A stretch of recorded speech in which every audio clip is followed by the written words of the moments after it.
Življenje išče pot.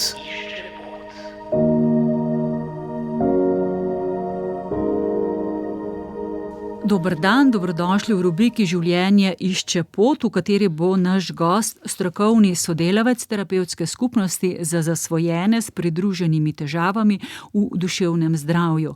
Ta deluje pod okriljem zavoda Pelikan Karitas. Gospod Drago Sukič, lepo pozdravljeni. Lep pozdrav. Smo v tednu Karitas in prav je, da predstavimo tudi vašo dejavnost, ki je zelo pomembna, čeprav najbrž večina ljudi za vas ne sliši. Pa vendarle, za katere ljudi pri vas skrbite in kako sploh pridajo do vaših uslug, to, kar jim nudite, vaš center, če ga malce predstavite? Ja, v okviru zavoda Pelikan delujejo, kot rečemo, klasične komune za odvisnike. To so v Vremskem Ritofu, Nova Gorica in Čadrk. Tja se vključujejo fantje, trenutno ni komune za dekleta. Fantje, ki imajo torej težave z odvisnostjo, nimajo pa pridružene težave na področju duševnega zdravja. To pomeni, da ne rabijo obiskovati psihiatra in nimajo predpisanih zdravil, kot so antipsihotiki, antidepresivi strani psihiatra. V naši terapevtski skupnosti, ki deluje sedaj v Kosezah na Podutiški 62, je pa specifična v tem pogledu, prav, da vključujemo fante in dekleta, ki imajo torej težave na področju duševnega zdravja in na področju zasvojenosti, torej zlorabe drog, alkohola, običajno gre kombinacijo tudi za neke oblike nekemičnih zasvojenosti in to pomeni, da so vključeni tudi v redno psihiatrično obravnavo, vsaj enkrat na mesec. Mi nadzorujemo tudi potem redno jemanje teh zdravil, ker je potrebno obravnavati obe plati težav, torej na področju duševnega zdravja in seveda okrevanje iz psihosocialno okrevanje iz zasvojenosti. Pogosto se pojavi vprašanje, kaj je bilo prej. Mi se s tem ne ubadamo, ker pogosto niti ni tako preprosto vedeti, kaj je bilo prej. V velikih primerih je tako, da so bile prej težave na področju duševnega zdravja, pa so si potem poskušali blažiti tiste težave, ker je seveda učinek bil nekako z njih pozitiven, takojšen, tako običajno pogosto je. Seveda v takih primerih pa posameznik ne razmišlja o dolgotrajnih posledicah, ki je zasvojenost. Tako da pri nas traja program okvirno 20 mesecev.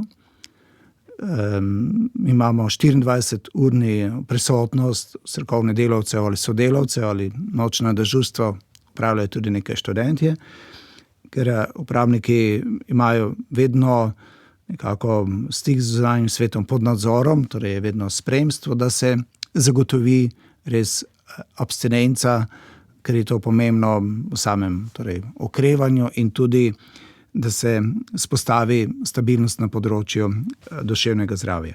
Nekje po enem letu bivanja v programu se potem vključuje v prostovoljno delo, tako da je to potem tak postopna že nekako integracija, da ni potem preveč trd prehod iz popolnega nadzora v neko samostojnost. In čist v zadnji fazi je pa možno tudi, kot rečemo, reintegracija, da že hodi v službo, še ko je pri nas nekaj mesecev ali zaključuje šolanje, torej ta proces ali faza integriranja v družbo. Tako pri vas uporabniki, kot sva se prej pogovarjali, tudi bivajo, je tako? Tako, mi smo bivanjska, torej stanovanjska skupnost, imamo kapaciteto tam okrog 10-11 uporabnikov, je mešana skupina, pretežno so fantje, nekje 2-3 dekleta, ostale so fantje, imamo prostore, tako da je to ločeno po spolu.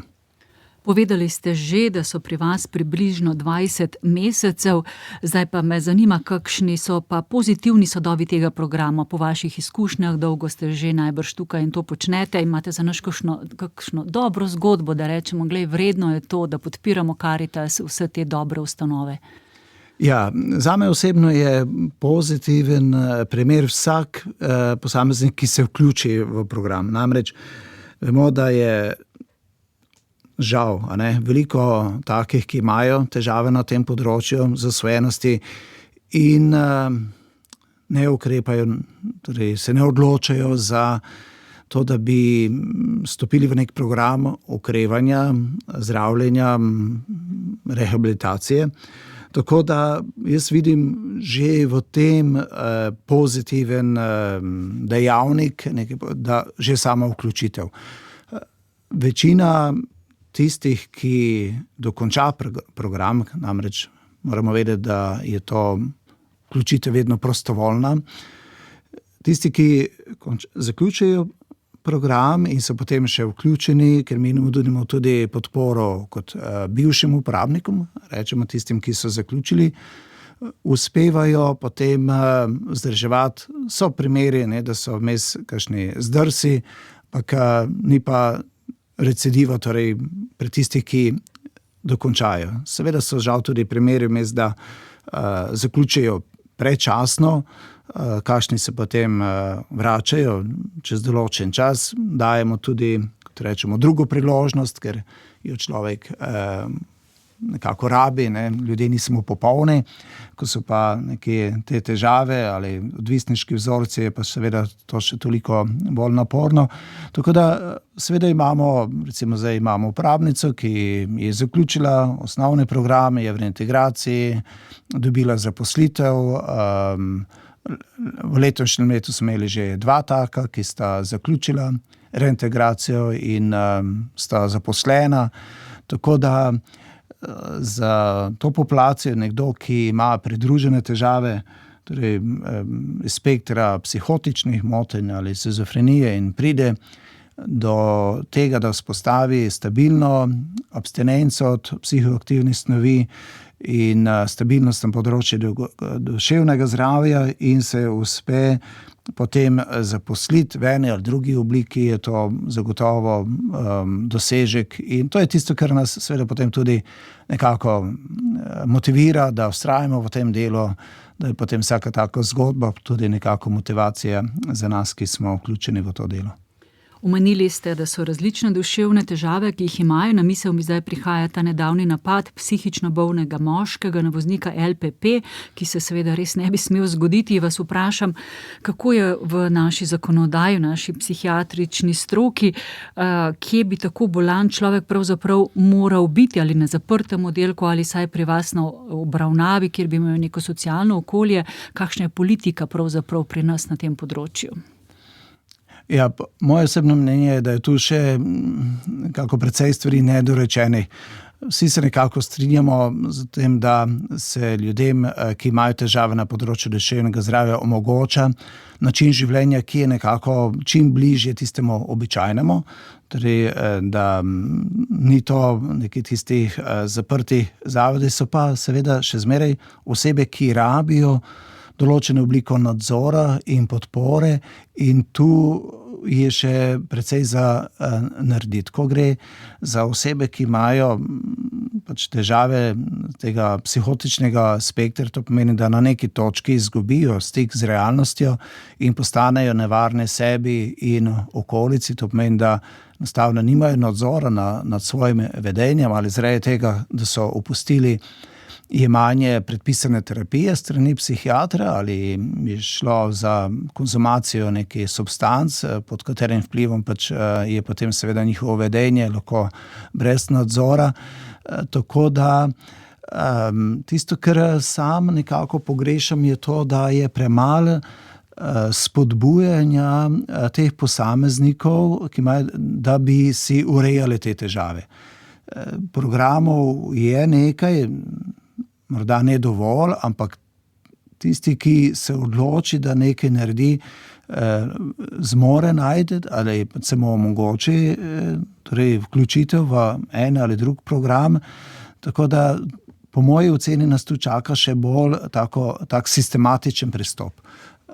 Da ko nekdo vstopi, običajno je to v sistem javnega zdravja, torej na področju psihiatrije, da bi že bilo tam več tega usmerjanja v bolj celostno reševanje težav, ne samo tiste neke akutne situacije, da se to pač malo umiri, ampak bolj celostno. Tu je pa seveda potreben neki bolj širši dogovor, pristop. To je nekako morda en pogled na to.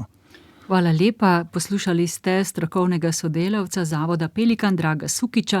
Predstavil nam je delovanje terapevtske skupnosti za zasvojene s pridruženimi težavami v duševnem zdravju. Če imate sami takšne težave ali vaši svojci in znanci, lahko jih pokličete. Na spletni strani Zavoda Pelikan najdete tudi elektronski naslov in kontaktno številko. Gospod Drago Sukič, hvala lepa. Hvala vam za povabilo. Vse lepo pozdravljam, prispevek sem pripravila sestra Meta Potočnik. Nasvidenje. Življenje išče pot.